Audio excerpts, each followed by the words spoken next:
I want to start by thanking the Hooks Institute for inviting us to speak. I'm really honored to get to share some of the research that I've done. So, Stand for Children was asked to write about the intersection of race and COVID through the lens of education.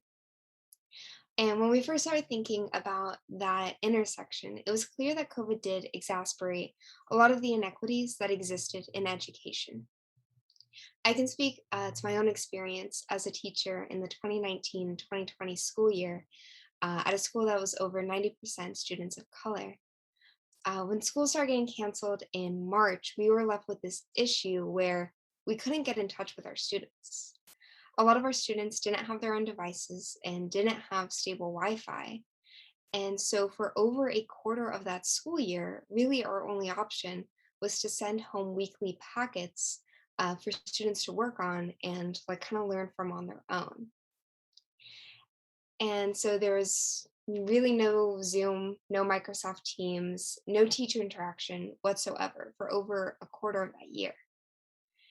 It felt really bad to have our students just kind of struggle on their own, but it was the only thing that our school was equipped to do. So clearly, COVID definitely exacerbated those racial based disparities in education. However, when we were thinking about this paper, the thing that really became clear was COVID didn't create that disparity. Our students who didn't have laptops or Wi Fi in the spring of 2020 also didn't have laptops or Wi Fi before the spring of 2020. So the question became, what did COVID really show us about the state of race and education? And we realized that the answer was that COVID showed us that those disparities have been maintained and perpetuated through active choices that those in power are making. Let me give an example of what I mean by that. In 2019, solidly before the pandemic, all six of the municipal school districts around Memphis which primarily serve white students, had implemented or were in the process of implementing a one-to-one initiative, which means one device for every student. In the same year, Shelby County schools, which primarily serve students of color, was lagging behind.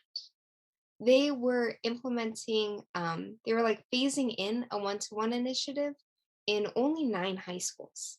And they were making plans to phase it in further over the next 6 years, which means that compared to their wealthier white suburban counterparts, students in Shelby County schools were like 6 years behind in terms of access to technology, and thereby had this like lagging behind in terms of gaining significant um, access to technology and those skills that come by it, which would allow them to have further post secondary success.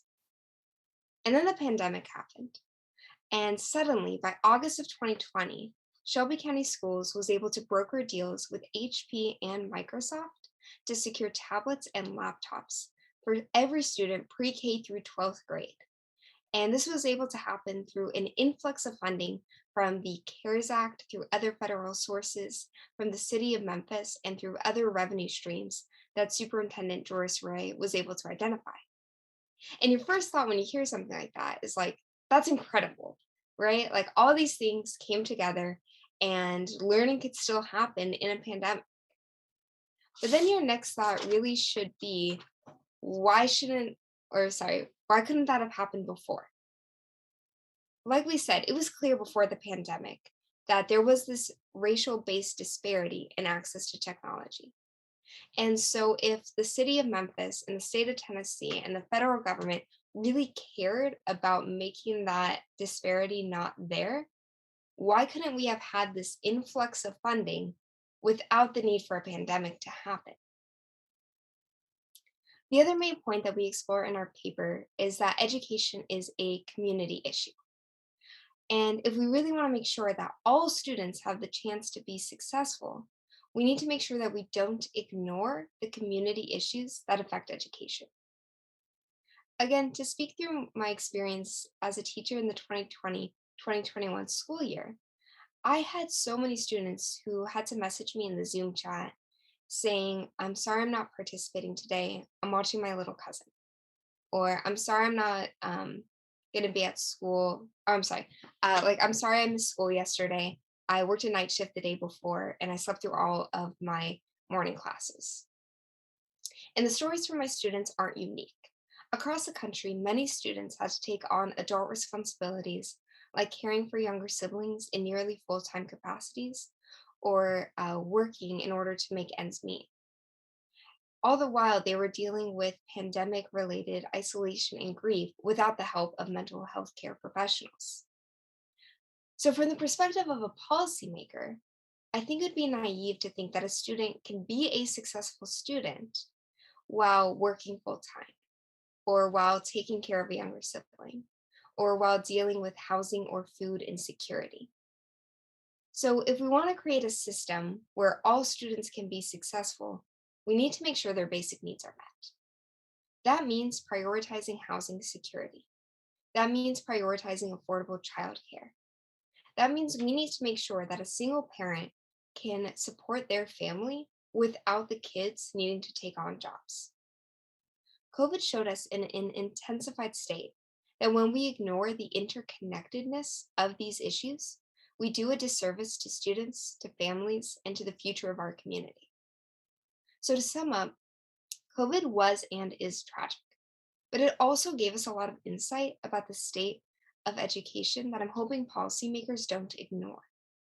So, to end with my policy suggestions, we need a guaranteed minimum income for poor families, which would help address housing and food insecurity. We also need to increase equitable funding to schools, particularly expanding community schools that help connect students and families to resources that allow them to be successful in their education and in life. And lastly, we need permanent funding to bridge the ongoing digital divide so that every student has access to technology and can gain skills needed for post secondary success. Thank you so much.